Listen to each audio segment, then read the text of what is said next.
ओम भद्रं कर्णेभिः शृणुयाम देवा भद्रं पश्येमाक्षभिर्यजत्रा स्थिरैरङ्गैः स्तुष्टुवांसस्तनूभिः व्यशेम देवहितं यदायुः स्वस्ति न इन्द्रो वृद्धश्रवा स्वस्ति न पूषा विश्ववेदा स्वस्ति नस्तार्क्ष्यो वरिष्ठनेमि स्वस्ति नो बृहस्पतिर्दधातु।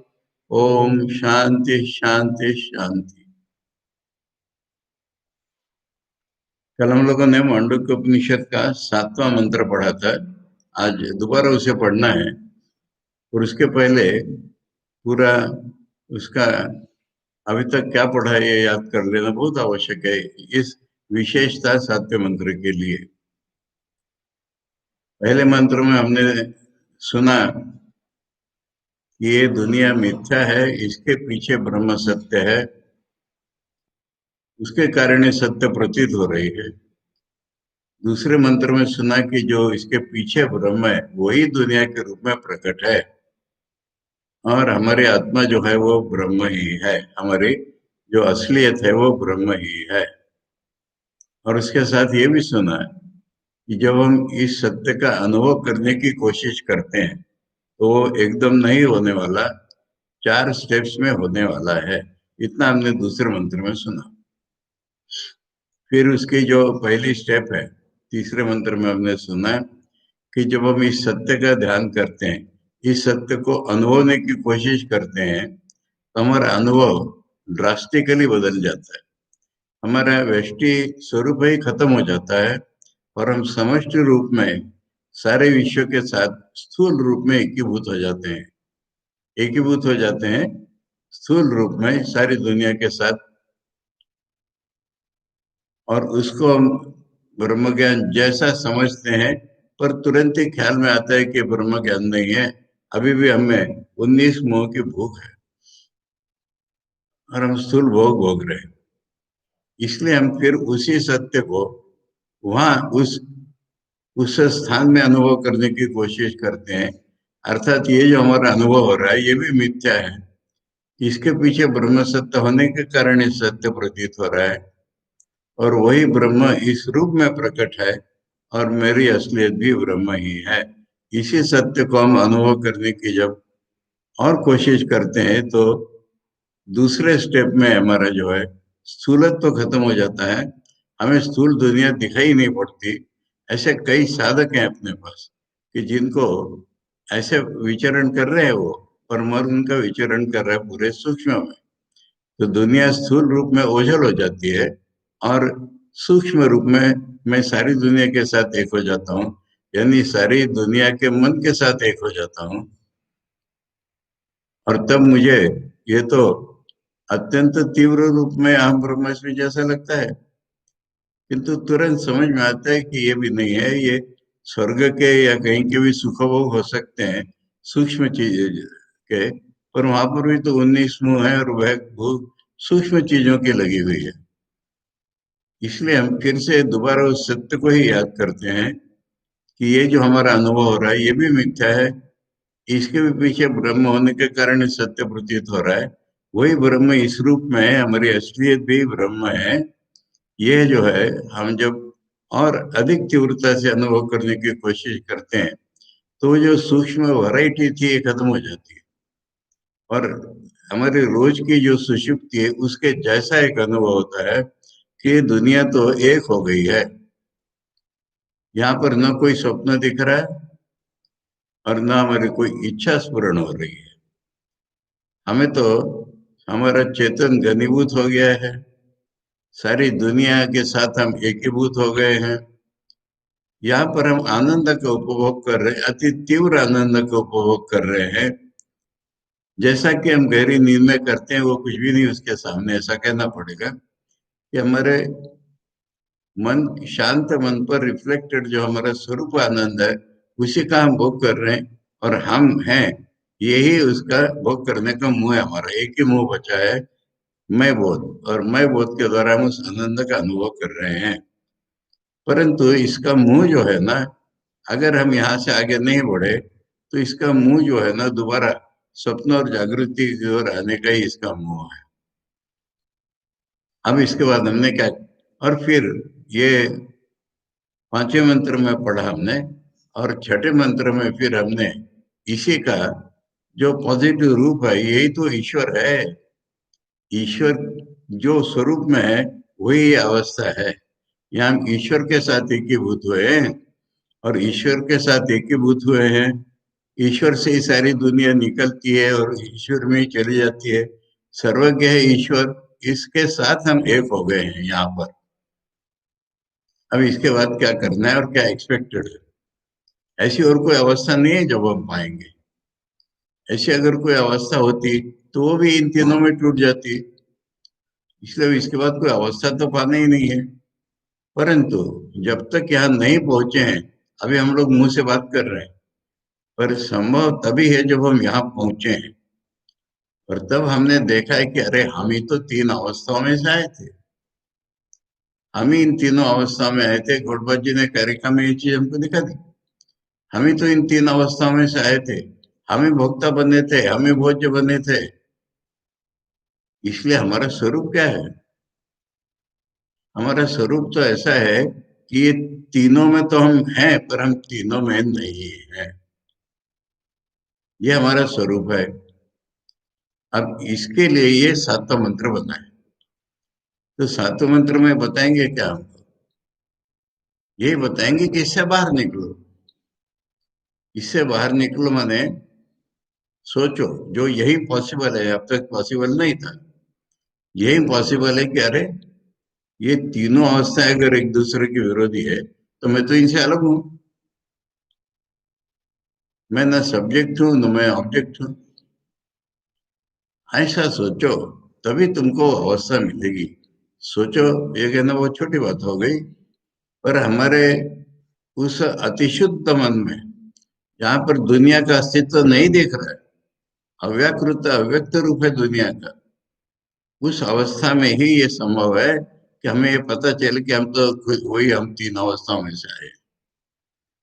इसको जागृति में दिखाने की तो गौड़पाद जी ने हमको दिखाया था, परंतु वहां पर ये रियली संभव है कि अरे हम तो तीन अवस्था में आए थे। हमारी तो जो विश्वव्यापक स्थूल अवस्था थी, इंडिविजुअल का तो यहाँ कहीं नाम ही नहीं है। हमारी विश्वव्यापक स्थूल अवस्था थी। हाँ, ये भी कह सकते हैं हम ही तो इंडिविजुअल थे और हम ही तो समष्टि हैं। हमें इंडिविजुअल का अनुभव हो रहा था, हमें समष्टि का अनुभव हो रहा है। हमें स्थूल का अनुभव था, हमें सूक्ष्म का हो रहा है। हमें सूक्ष्म का अनुभव था, हमें शून्य का नहीं कह सकते, पर हम एक ही भूत हो गए इसका अनुभव हो रहा है। ये वहां पॉसिबल है। और उसके बाद उपाय केवल एक ही है। इसको आचार्य के शब्दों में कहना पड़ेगा, प्रतिषेध विज्ञान।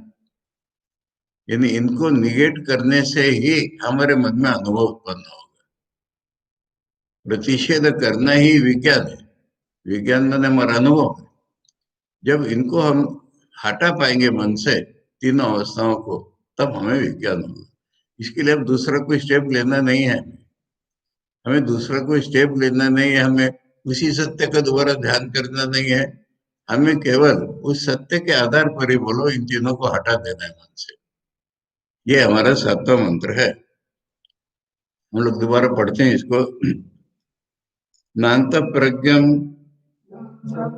न बहिष्प्रज्ञम न उभयत प्रज्ञम न प्रज्ञान घनम न प्रज्ञम न अप्रज्ञम अदृष्टम अव्यवहार्यम अग्राह्यम अलक्षणम अचिंत्यम अव्यपदेश्यम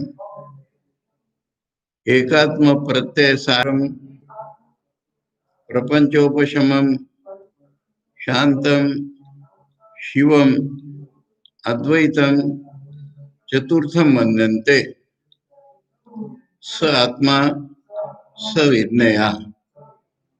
अब इसको थोड़ा कंपेरेटिवली देखो। पहले दूसरे तीसरे मंत्र में बोला था अमुक तृतीय पादा, अमुक द्वितीय पादा, अमुक प्रथम पादा। यहाँ पर नहीं कह रहे चतुर्थ पादा, यहाँ पर कह रहे चतुर्थम मन्यन्ते। चतुर्थ पाद न कहते हुए चतुर्थम मन्यन्ते।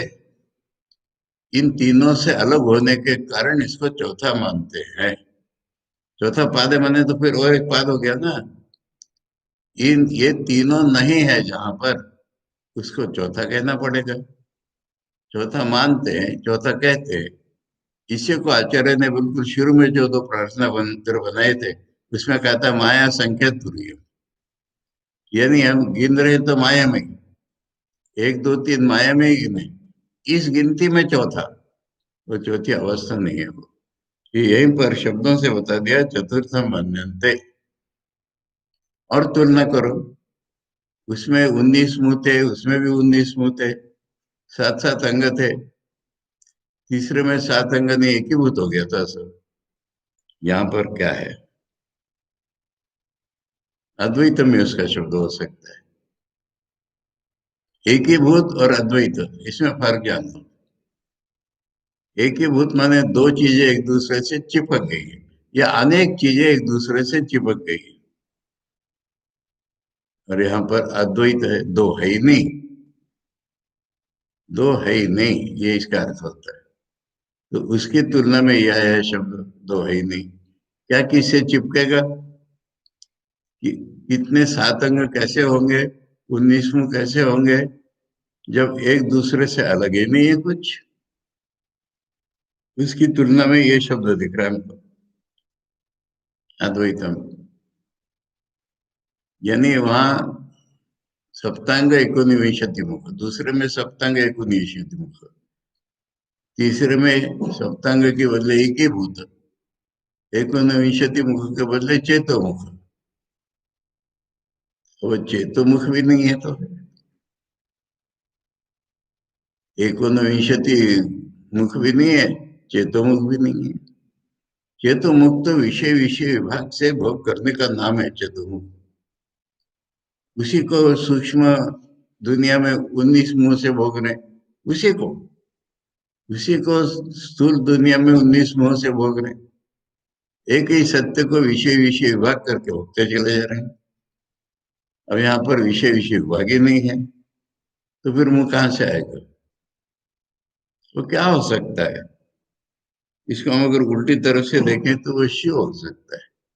यानी अच्छा बुरा हमारे इस दुनिया में चल रहा है, वो तो अब्सोल्यूट हो गया ना। उसको अच्छा क्या कहेंगे, बुरा क्या कहेंगे? अच्छे बुरे से तो बहुत पार हो गया वो। शांतम। अब ये दोनों अवस्थाएं तो शांत नहीं है, मनस्पंदन है। सुषुप्ति वाली अवस्था शांत दिखती है पर टिकेगी नहीं, टिकती नहीं है। ये असली शांत है। इसको कंपेरेटिवली उल्टी तरफ से पढ़ते चलो तब समझ पाएंगे। प्रपंच उपशम, ये भी उसी का जवाब हो गया। 19 मुंह, सप्तांग, 19 मुंह, एक ही भूत, ये सबका जवाब हो गया प्रपंच उपशम। ये मैनिफोल्ड, ये वैरायटी, ये नहीं है वहां। Variety between subject and object भी नहीं है वहां पर। ये प्रपंच का उपशम है। प्रपंच का उपशम है मैंने स्थूल सूक्ष्म जो दुनिया दिख रही है वो तो है ही नहीं, परंतु जो भोक्ता भोग है वहां पर, ये प्रपंच है, इसका भी उपशम है। एकात्म प्रत्यय है सारा। शुरू में, बिल्कुल शुरू में हमें अपना एक प्रत्यय आ रहा था, मैं हूं, ये हमें प्रत्यय आ रहा था। वो गया नहीं हमारा। न समष्टि में गया, न समष्टि सूक्ष्म में गया, न एकीभूत में गया, मैं हूं ये प्रत्यय। इसका सार ढूंढना पड़ेगा, ये आया कहाँ से ढूंढना पड़ेगा। देखो, तुलनात्मक ढंग से पढ़ने से समझ में आ रहा है इसका मूल कहाँ पर है, ये ढूंढना पड़ेगा। और इसका दूसरा रूप देखा कि एकात्म प्रत्यय आ रहा है, यानी ये तीनों एक है ऐसे प्रत्यय आ रहा है ना। ये तीनों अलग अलग नहीं है, ये भी गौड़पाद जी ने दिखा दिया। ये तीनों अलग अलग तो नहीं है, एक ही आदमी साधक ऐसा हुआ है ना। तो ये तीनों एक ही है ना, दिखते अलग अलग है पर है एक ही। इसका सार क्या है? ये क्या है कि जो तीन दिखता है पर तीनों नहीं है, इसको ढूंढना पड़ेगा। और जैसे ज्ञानेश्वर महाराज ने कहा, वो अद्वैत जो कहा ना, इसका ये रूप देखो। विषय और विषय हम हमेशा देख रहे हैं, या विषय विषय और उसके साथ रिलेशन, जिसे हम त्रिपुटी कहते हैं, ये हमेशा देख रहे। यहाँ तो इसका एकात्म प्रत्यय है। मैं ही मैं हूं, मैं ही तुम हो, मैं ही भोज्य हूं, मैं ही भोक्ता हूं, मैं ही भोग हूं। तो ये जो एकात्मता प्रत्यय में आ रही है महापुरुषों के, ये कहाँ से आ रही है, क्या है इसके पीछे? ये एकात्म प्रत्यय से है। अब किसी ऑब्जेक्ट में ये सामर्थ्य नहीं है। मैंने हमारी इंद्रियों से दिखने वाले किसी ऑब्जेक्ट में ये सामर्थ्य नहीं है। वही सब कुछ है, और ये कैसे काल से हो सकता है? हमारे दुनिया में रिलेशनल जितने हैं, उसमें भी दो है, उसमें भी ये सामर्थ्य नहीं।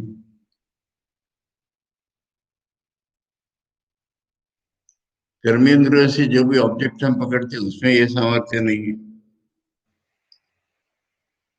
तर्क जब हम करते हैं, बाहर पे कोई लक्षण देख करके दूसरे को पहचानते हैं, यार क्या होगा, फिर मन से सोचे ही नहीं पाएंगे उसको, फिर दूसरे को बता भी नहीं पाएंगे, या दूसरा भी कोई हमको नहीं बता पाएगा। ये दूसरे ने बताने की चीज ही नहीं है, हम भी दूसरे को नहीं बता पाएंगे। ये इंडिकेट कर सकता है कोई लक्षण, माने यही लक्षण चल रहा है इसके, ये इसका लक्षण है। तैत्तिरीय में जिसको सत्यम ज्ञानम अनंतम कहा था लक्षणों के रूप में, इसमें ये लक्षण बताया जा रहा है। अच्छा, जो विषय था वो कितने प्रकार से हमने देखा था, जगा हुआ, मैंने बाहर का जिसको ज्ञान है, ये इंडिविजुअल हो चाहे समष्टि हो। फिर भीतर वाला नहीं देखा था, सूक्ष्म का जिसको ज्ञान है, मिलावट वाला ज्ञान है, वो भी नहीं हो सकता। और घनीभूत हो गए हम। अरे घनीभूत होकर के क्या हुआ? ये भी नहीं है, ज्ञाता नहीं है ये घनीभूत वाला। यानी सब्जेक्ट ऑब्जेक्ट से चिपका हुआ विषय भी है, विषय भी ये नहीं है।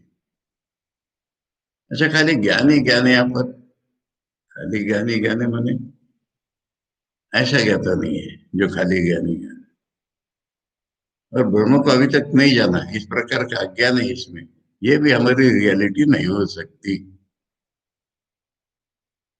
तो इसको सीधे से पढ़ो दोबारा, कि जो हम सूक्ष्म देखते हैं, स्थूल दुनिया देखने वाला तो असलियत है ही नहीं। सूक्ष्म दुनिया देखते हैं, ये देखने वाला जो है ना, ये हमारा स्वरूप नहीं है। स्थूल देखने वाला ये भी नहीं है, दोनों को मिक्स देखने वाला भी नहीं है। गहरी नींद में सोया हुआ, उसके तीन शब्द होता है, जो ज्यादा इंपॉर्टेंट है, इसलिए कि हम घनीभूत हो गए थे ये भी नहीं है, हम ज्ञान में बचे थे ये भी ठीक नहीं है। अरे बताने वाला होना चाहिए ना, हम ज्ञान में हैं। और अज्ञान है, अज्ञान है तो अज्ञान है, पर ये हमारा स्वरूप थोड़ी हो गया, और हम कोई ऑब्जेक्ट भी नहीं है। ये सवाल है। इसमें मैंने कल एक और चीज बताई थी कि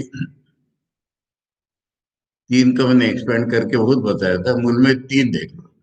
तीन महापुरुषों का एक ही अनुभव है, उनके प्रकटीकरण में बोलो या एम्फेसिस में बोलो, फर्क हो रहा है बस। यानी इसको अधिक डिटेल में बताना है तो जहां तक पता है हमको, महापुरुष महाराज को ये इन तीनों स्थानों में निर्विकल्प समाधि का अनुभव हुआ है। ऐसे तो कई जगह उनको, बेलूर मठ नहीं, दक्षिणेश्वर ठाकुर के पास रहते, काशीपुर में ठाकुर के पास रहते रहते तीन बार हुआ उन्होंने। बाद में हमने अल्मोड़ा में भी सुना है उनको निर्विकल्प समाधि हुई थी। ऐसे तो उनको बैठे बैठे कभी भी हो जाती थी, परंतु बुद्ध गया में, ओंकारेश्वर में और आनंदी में उनको अनुभव हुआ है। और वहां पर उन्होंने देखा है कि ये शब्द अधिक चमक रहे हैं। मंत्र दृष्टा कहते हैं ना, ये सातवां मंत्र ही उनको दिखा है। और बुद्ध गया में उन्होंने देखा है प्रपंच उपशम, ओंकारेश्वर में जा देखा है अद्वैतम, और आनंदी में देखा है एकात्मा प्रत्यय सार। इसलिए उनके टेस्टिमनी पर हमें पता है कि इन तीनों का अनुभव एक ही है, विद डिफरेंट एम्फेसिस। उनके बारे में तो बात बहुत करनी है हमको। अब इसी के साथ हमने देखा कि हमारे जो जाने पहचाने लोग हैं वो क्या मूर्त स्वरूप है। इसलिए हमने देखा कि शांतम, यह हमें शारदा देवी का और शारदा स्वामी जी का लक्षण प्रतीत हुआ। शिवम, ये तो महापुरुष जी का खुद का है ही। स्वामी जी ने नाम दिया है शिवानंद उनको। तो ये अलग अलग प्रतीति, अलग अलग एम्फेसिस या अलग अलग व्यक्त करने का तरीका।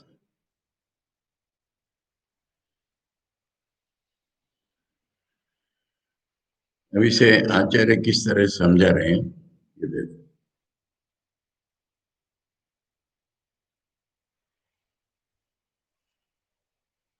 देखो इसके शुरू में भाष्य है ना, इंट्रोडक्टरी भाष्य बहुत सारा। वो भाष्य समझ में ही तब आएगा जब मंत्र पढ़ लिया है, इसलिए इसलिए हम उसी क्रम से चलते हैं हमेशा। चतुर्थ पादा क्रम प्राप्त वक्तव्य। क्रम प्राप्त है कि चौथी स्टेप बताई जाए, इसलिए कह रहे हैं इति आह नान्त प्रज्ञम इत्यादि। इस प्रकार कह रहे हैं उसको, ये नहीं है वो नहीं है, इस रूप में कह रहे हैं। सर्व शब्द प्रवृत्ति निमित्त शून्यता। शब्द की प्रवृत्ति कब होती है? किसी चीज को बताने में। और ये प्रवृत्ति अगर नहीं होगी तो, यानी बताने वाला ही नहीं रहा तो क्या प्रवृत्ति होगी उसकी?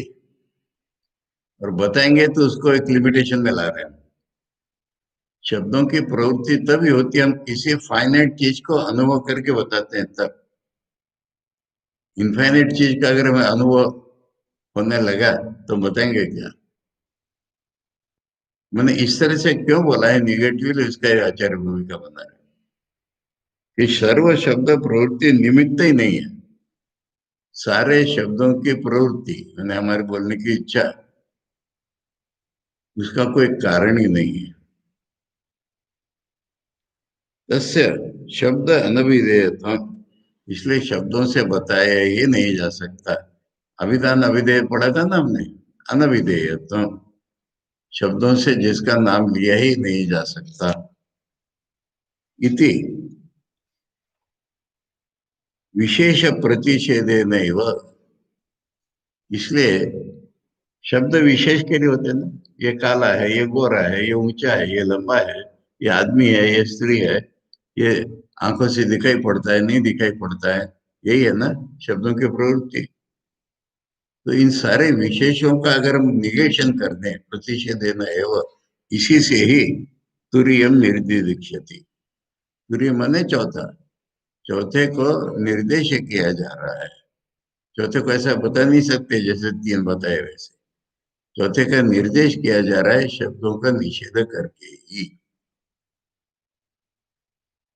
अब शंका शुरू है हमारी, शून्य में अवतरित, ये तीनों नहीं है तो फिर कुछ है ही नहीं। हम अपने रोज के जागृत सपन सुषुप्ति के आधार पर ये समझते हैं कि इन तीन का अलावा और क्या है। या तो हम जागृति में होंगे, या सूक्ष्म में होंगे, या सुषुप्ति में होंगे, इसी तरह समष्टि में होंगे।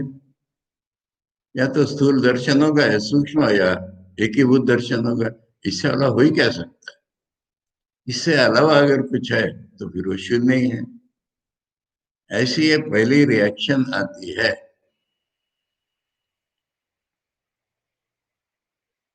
पुस्तक में लिखा है किसी, स्वामी विवेकानंद को शून्य का अनुभव हुआ था। और मुझसे इन दौरान में किसी ने प्रश्न भी पूछ लिया, इसको क्या किया जाए? कहीं हमने ऑथेंटिक स्वामी जी के जीवनी में कहीं भी नहीं पढ़ा है स्वामी जी को शून्य का अनुभव हुआ था। दुनिया शून्य हो गई थी। हाँ, उस दिन किसी ने सवाल उठाया कि बंगाली स्वामी जी का जो गान है ना वो उठाया क्लास में, कि स्वामी जी ने कहा है ना शून्य शून्य में ले लो, तो इसलिए शून्य का अनुभव हो गया क्या? उसका प्रसंग मालूम है ना उस कविता का? स्वामी जी की समाधि नामक कविता पढ़ी नहीं होगी तो 1000 बार पढ़ो। पहला अनुभव उन्होंने कि सारा विश्व जो है ना छाया जैसा हो गया। फिर सूक्ष्म का अनुभव लो, सारा विश्व छाया जैसा हो गया। फिर कहते वो सारी छायाएं भी गड़प हो गई, एक ही धारा बहती रही, मैं अहम अहम इति अनोखा। ये छाया दल चले गेलो और एक ही धारा रहिलो अनुखन सब समय अहम अहम इति अनोखा। से धारा बद्ध हो लो, वो धारा भी बद्ध हो गई। तो बद्ध हो गई तो ये अहम कहाँ गया? बोले अहम था ही नहीं, तब गया वो। ये शून्य शून्य में ले लो, माने वहां पर ज्ञान हो गया कि हम तो था ही नहीं। शून्य कहाँ जाएगा? शून्य में मिला जाएगा। इसमें शून्य का अनुभव नहीं है। हम जो है शून्य है, इसका अनुभव है। तो शून्य का अनुभव हो गया तो चला ही गया ना वो। शून्य शून्य में ले लो, फिर क्या बचा? बोले बता सकते हैं क्या? अवांग मनस गोचरम। उसके बारे में इतना ही कह सकते कि वाणी और मन से नहीं बताया जा सकता। वाणी और मन वहां तक पहुंच नहीं सकती, यही तो बताया जा सकता। फिर वो समझाओ हमको। बोले समझेगा कौन? वही समझेगा जिसको अनुभव हुआ है। बोझे प्राण बोझे जा, प्राण बोझे माने हृदय का अनुभव। इसमें और एक हमको एक इम्पोर्टेंट चीज मिल गई थी कि हम कितना कहते हैं ना लॉजिक से एग्जैक्ट। एग्जैक्ट कभी लॉजिक हो नहीं सकता। ब्रह्म का स्वरूप हम मन वाणी से कभी एग्जैक्टली सोच ही नहीं सकते। न उपमान प्रमाण से, न तर्क से, न किसी से कभी भी। कौन समझेगा ब्रह्म को? जिसका अनुभव है वही समझेगा। ये वहां पर समझने का है। इसलिए स्वामी जी के समाधि गान का ये अर्थ है। बता दो नाम है उनका, बता दो क्या वांग मन से बचा, समझा दो। बोले वही समझेगा जिसका अनुभव है। इसलिए वहां शून्य शब्द होने से शून्य की प्रतीति नहीं है। स्वामी जी कॉन्टेक्ट देखो, आम आम धारा बह रही थी, वो भी बंद हो गई। तो भी बंद हो गई तो फिर ये आम गया कहाँ? अरे आम शून्य था, इसलिए शून्य में चला गया। खैर, तो यहाँ पर जो है ना पहली प्रतीति ये होती है, ये कुछ नहीं तो फिर शून्य ही है। फिर क्या है?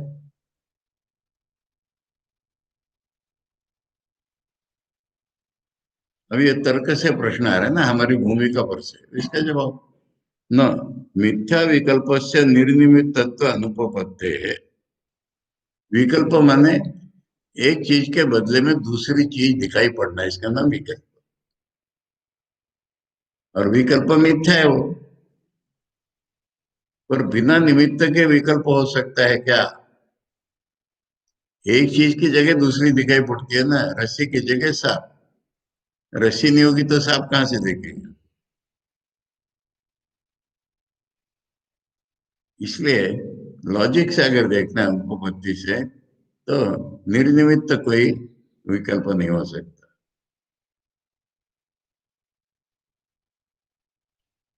ये आचार्य की स्टाइल है ना, एक जवाब दे दिया, अब उसको समझाएंगे वही। नहीं रजत सर्प, उदाहरण दे करके। नहीं रजत सर्प, रजत सर्प पुरुष मृग तृष्णिकादि इतने एग्जाम्पल दिए हैं। विकल्प, हाँ, ये सारे विकल्प है। रजत माने चांदी, सर्प पुरुष, और जल जो हिरणों को जो जल दिखाई पड़ता है, इसलिए मृग तृष्णिका नाम है उसका। हमें भी दिखाई पड़ते हैं बदल, इसका नाम ही मृग तृष्णिका है।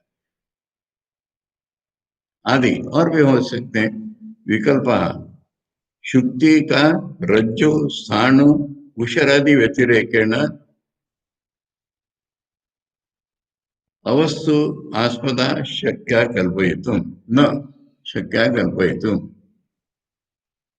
यानी सीप है, रज्जु रस्सी है, खंबा है, ये मनुष्य देख रहा है हमको, उषरादि डेजर्ट भूमि है, इनको छोड़ करके अवस्तु मैंने कोई है ही नहीं, ऐसा आस्पद आधार इसका नहीं का कल्पना में भी हम नहीं ला सकते। इसका आधार प्रत्येक का दिखा दिया। इसका आधार नहीं है, ऐसा कोई वस्तु ही नहीं है, ऐसा हम कल्पना नहीं कर सकते। फिर बोले तो शब्द मिल गया फिर हमको। तुम ये क्यों नहीं बोलते दुनिया का आधार है? इंपॉर्टेंट चीज बता रहे। पहले मंत्र में बताया था दुनिया का आधार, मिथ्या दुनिया का आधार बोला था ना। एवं तरी प्राणादि सर्व विकल्पास्पदत्वात् तुरीयस्य शब्दवाच्यत्वम् इति।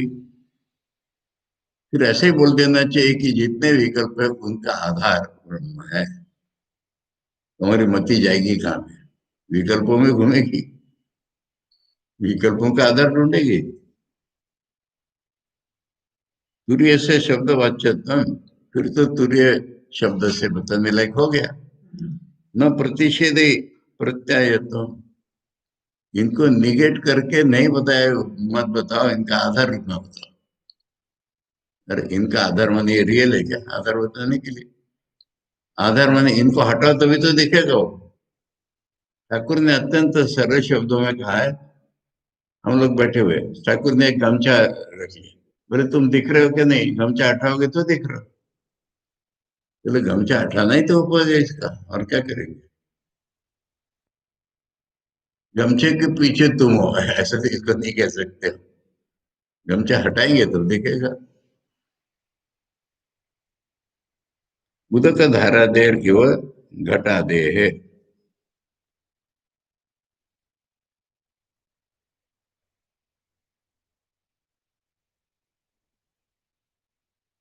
ये क्या है? गुरु उदाहरणाचार्य ने और दे दिया। घटा दे है, विभक्ति ढूंढो। उदक धारा दे है, षष्ठी, युव घटा दे है।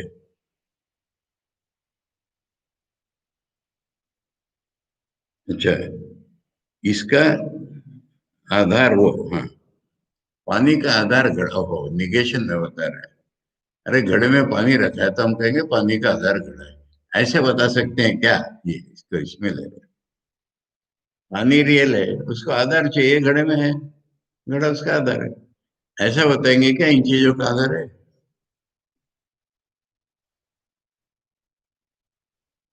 दो चीजें होनी चाहिए, वो उसका आधार होना चाहिए, ऐसा बताएंगे आधार है?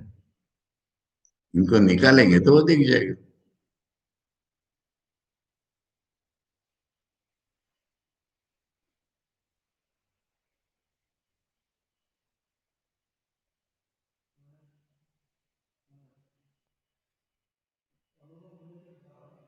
वो उनके पास तभी तो बोला जा सकता है जगत ब्रह्म ब्रह्म ही हाँ? जगत का आधार इससे तुमको अनुभव हो जाएगा क्या होता। है। भाई उन लोग हम लोग हमको अनुभव बताना है ना, अनुभव कराना है तुमको, ये उद्देश्य है ना। तुमको ब्रह्म का अनुभव कराना है, तो ब्रह्म जगत का आधार बोलने से क्या मिलेगा? यही बोलना पड़ेगा, जगत को हटाओ तब ब्रह्म दिखेगा, यही बताएंगे ना। ये सवाल है यहाँ पर। है क्या समझ में? जब तक हम ब्रह्म को लाभ नहीं कर पा रहे हैं हम्म। तब तक ये हमको जगत का तब तक का सवाल ही नहीं, तीन पादों के ऊपर चौथे पाद का वर्णन चल रहा है। ये साधारण साधक, देखो ब्रह्म ज्ञान का वर्णन जो है ना, साधक की तुलना में बताया जा रहा है, आदमी की तुलना में नहीं बताया जा रहा है। चौथा पाद बता रहा है, याद रखो। इसलिए चौथे पाद को कैसा बताना है? हम लोग पहला पाद भी कहाँ चढ़े, तो फिर हमको क्या? ऐसे बताना इसमें भी ब्रह्म है, उसमें भी ब्रह्म है, ये भी ब्रह्म है। ठीक है, ऐसे में।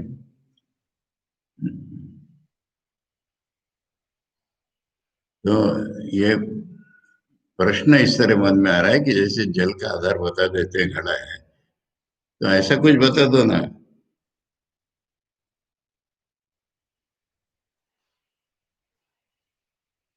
मैं एक लाइन आगे बढ़ गया ना, इसलिए गड़बड़ हो गई मेरी।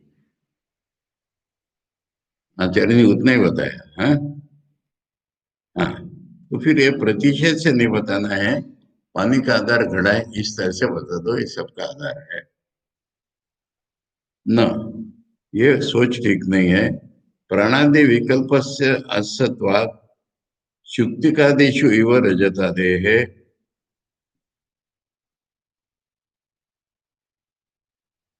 जैसे शुक्ति का आदिशु रजतादि, ये क्या है? हाँ, ठीक है, शुक्ति रजत करस्पॉन्डिंग, ठीक है। जैसे सीप उसका चांदी का आधार है, ऐसा प्राणादि विकल्प से मैंने ईश्वर से ले लो, ईश्वर हिरण्यगर्भ इत्यादि इत्यादि सब, ये विकल्प का आधार है वो। ये सारे विकल्प मिथ्या हैं, इनका आधार है। जैसे चांदी वहां नहीं है पर शिव के रूप में दिख रही है, शिव जो है चांदी के रूप में दिख रही है, चांदी न होते हुए भी, ऐसे उस तुरीय स्वरूप में ये कुछ भी नहीं है प्रणादि, ऐसा इनका आस्पद है। पानी है उसका आस्पद घड़ा, ऐसा नहीं है ये सब जहां पर नहीं है ऐसा आस्पद है। जैसे कोई उदाहरण ब्रह्म का, कि जैसे चांदी नहीं है तब सीप चांदी का आधार है। देखो ऑर्नामेंट्स बने, उनका आधार सोना है मान लेते हैं, इस तरह से चांदी का आधार सीप है क्या? चांदी नहीं है पर दिख रही है, ये आधार है ना सीप का। तो इस तरह से ये जो प्राणादि दिखे हमने तीनों अवस्थाएं, ये नहीं है ऐसा उनका आधार है, इसलिए नहीं है बताना आवश्यक है। नहीं, सद असत्व संबंध शब्द प्रवृत्ति निमित्त भाग अवस्तुत्व, ये मिथ्या और सत्य का जो रिलेशन है, ये किन शब्दों के द्वारा तुम बता सकते हो? अवस्तुत्व, ये कोई एक चीज है क्या? पानी एक चीज है, घड़ा एक चीज है, इनका संबंध आधार आधे संबंध एक चीज है। ये मिथ्या और ये सत्य, इनका आधार आधे संबंध क्या है? इनका संबंध कोई शब्द कोई चीज है क्या जो शब्दों से बताई जा सकती है? सत और असत का संबंध शब्द प्रवृत्ति के निमित्त होता है, वस्तु होने से ये अवस्तुत्व, ये वस्तु न होने से शब्द की प्रवृत्ति कहां से आएगी? नापि प्रमाणांतर विषयत्व स्वरूपेण गवादिवत।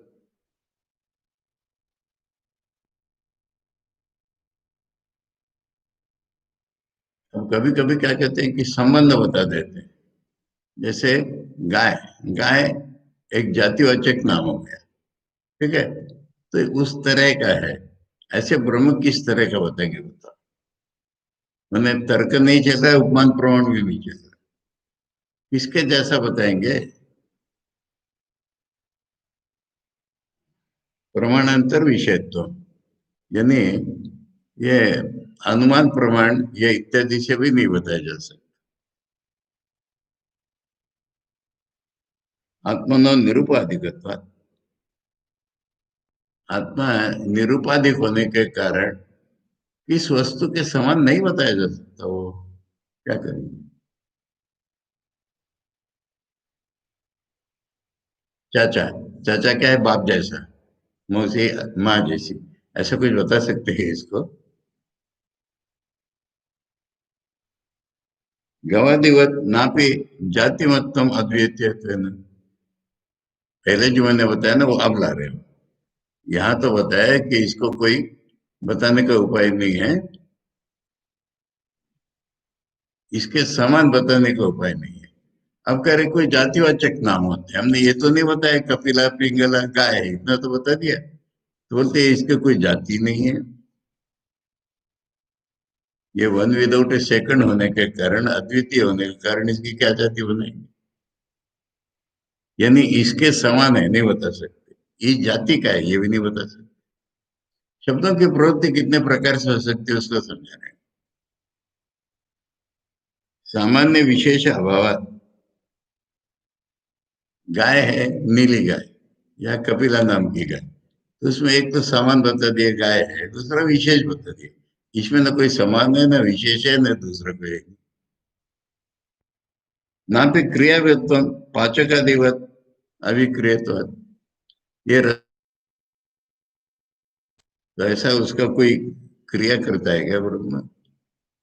जगत की उत्पत्ति स्थिति लय करने वाला है, वो सगुण ब्रह्म का सर्वेश्वर छठे मंत्र में आ गया।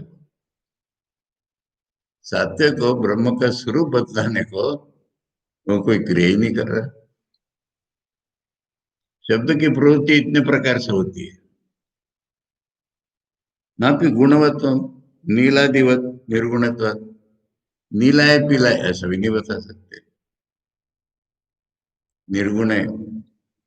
अतो ना विधान न निर्देशम, इसलिए किसी प्रकार के नाम से ब्रह्म को नहीं बताया जा सकता।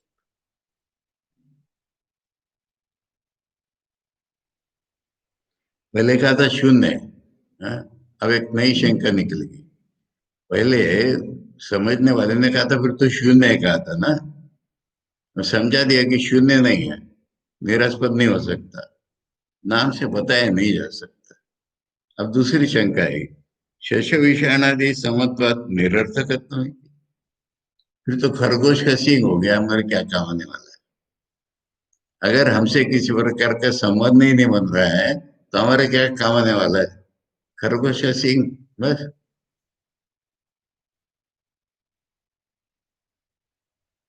बहुत बड़ा काम आने वाला है ये, बहुत बड़ा काम, इससे बड़ा काम नहीं हो सकता। न आत्मत्व अवगमे तुरीय स्थान, तुरीय, जो ये चौथा वर्णन करना है यही हमारा स्वरूप है, ऐसा अगर ज्ञान हो गया, अनात्म तृष्णा चलेगी। हमारी सारी तृष्णा अनात्म तृष्णा है, हमको खाना चाहिए, पीना चाहिए, भोगना चाहिए, ये सारी खत्म हो जाएगी। ये इसका बड़ा लाभ है। इसका बड़ा लाभ ये है, खरगोश का सींग ढूंढना नहीं है ये, अनात्म तृष्णा व्यावृत्ति हेतु, अनात्म तृष्णा हटा देना, ये इसका कारण है। शुक्ति का वो गमे इव रजत तृष्णाया, भाई सीप में चांदी देख के हमको लोभ हो रहा है, सीप पे देख लिया तो अब लोभ नहीं हो रहा है। इस तरह से हमारी सारी वासनाएं हटा देने का इतना बड़ा इसका लाभ है। नहीं तुरीय से आत्मित्व अवगमे सत्य विद्या, सत्यविद,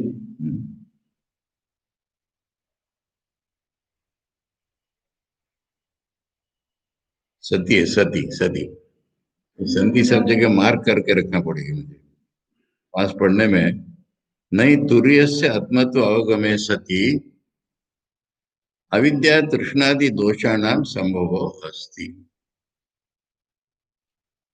ये जो चौथा है यही मेरी असलियत है, ये अगर हमें पता चल गया, ये अगर हमारे ज्ञान हो गया, तो अविद्या के कारण जो तृष्णादि दोष है हमारे, ये संभव ही नहीं रहते। दोष नहीं रहते नहीं कह रहे, दोष संभव ही नहीं रहते। अविद्या के कारण जो दोष होते हैं वो संभव ही नहीं रहते। न च तुरीयस्य आत्मत्व अनवगमे कारणम अस्ति। एक और इम्पोर्टेंट चीज, बहुत इम्पोर्टेंट चीज, यानी ये शून्य है, शेष विषाणे कह रहे ना, बोले आत्मा का अनुभव ही नहीं हो सकता, ये क्या ना आज्ञावादी, बोले इसका क्या प्रमाण है तुम्हारे पास? इसका कोई कारण ही नहीं है। सूर्य का हमारा आत्म स्वरूप है, ये न जानने का कोई कारण नहीं है। सर्वोपनिषदाम तादर्थ्य न उपक्षय, सारे के सारे उपनिषद एक ही बात में लगे हुए हैं, तुमको वो तुर्य का अनुभव आत्मा के रूप में कराते, होता नहीं कैसे कहते हो? ज्ञानेश्वर महाराज कहते हैं कि होता नहीं है, कहते हैं ये वेद क्या है सारे, पेट भर के डकार दिए हैं ऋषियों ने, वो डकार हैं ये सारे।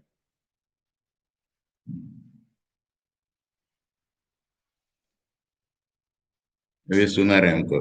हाँ, सारे उपनिषदों ने ये बात कैसे की है।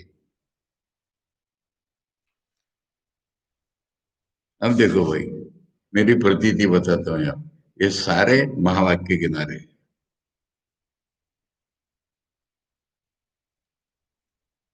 तत्वमसी, चांदोग्य ने कह दिया, होता ही नहीं कहते हो।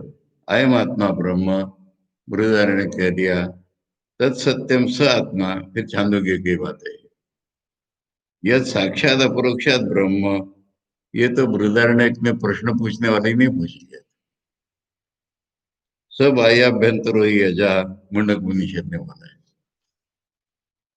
आत्मा एवं इदम सर्वम, छांदोग्य ने बोला, इत्यादि ना, एंडलेस। एक उपनिषद से एक महावाक्य की जरूरत नहीं है। छांदोग्य से दो तीन, बृहदारण्य से दो तीन, मुंडक से बता दिया।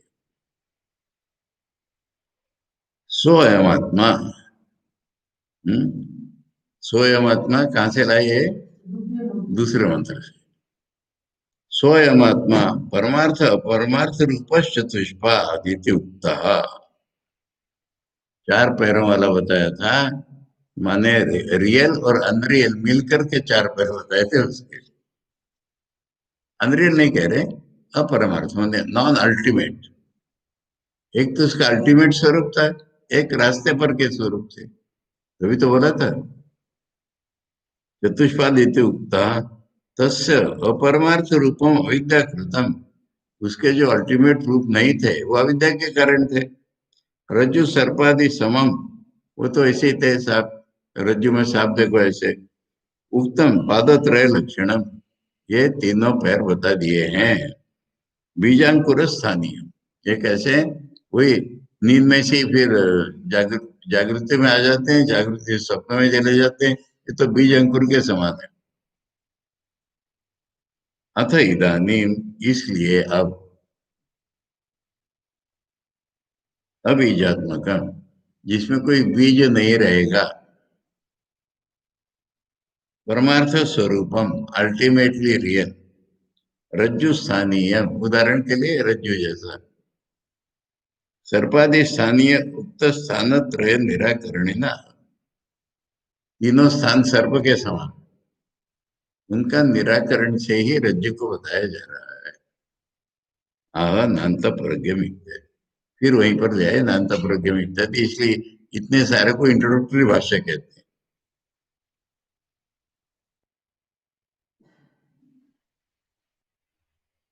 अब फिर ऑब्जेक्शन है हमारा, अरे चौथा है तब तीन नहीं है, पता ही चल गया, इसमें क्या बताया तुमने? ननु आत्मना चतुष्पाद्यं प्रतिज्ञाय पादत्रय कथनेन एव चतुर्थस्य अंतःप्रज्ञादिभ्यो अन्यत्वं सिद्धे, अन्यत्वे सिद्धे नान्तप्रज्ञम इत्यादि प्रतिषेधो अनर्थक है। बोले तुमने पहले बोल दिया था ना चार पैद वाला है, तो तीन से अलग होगा ही चौथा, तो ये तीन नहीं है बताने में क्या मजा है?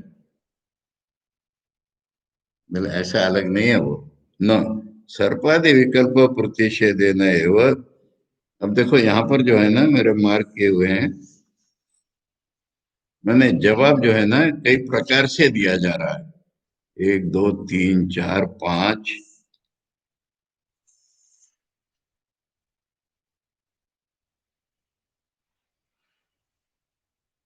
पांच अलग अलग प्रकार से जवाब है इसका। है? एक तो बोल लो, ठीक है, नहीं पढ़ेंगे। सवाल तो समझ गया ना, कि चार जो बताए तो तीन नहीं है, तो तीन तीन नहीं होगा ही नहीं तीन। बोले ऐसा नहीं है ये, इसको निगेट करके ही बताया जा सकता है। इसके उन्होंने चार पांच कारण बताए हैं, ठीक है, यहाँ तक पढ़ लिया। अरे सातों मंत्र और चलेगा, अभी मुझे खास बताना ही है, बाद में बताऊं।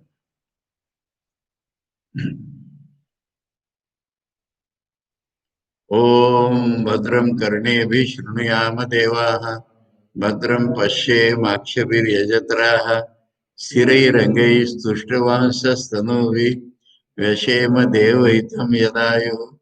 स्वस्ति न इंद्रो वृद्धश्रवा, स्वस्ति न पूषा विश्ववेदा, स्वस्ति नस्तार्क्ष्यो अरिष्टनेमि स्वस्ति नो बृहस्पतिर्दधातु ओम शांति शांति शांति हरि ओम तत्सत श्री रामकृष्णार्पणमस्तु।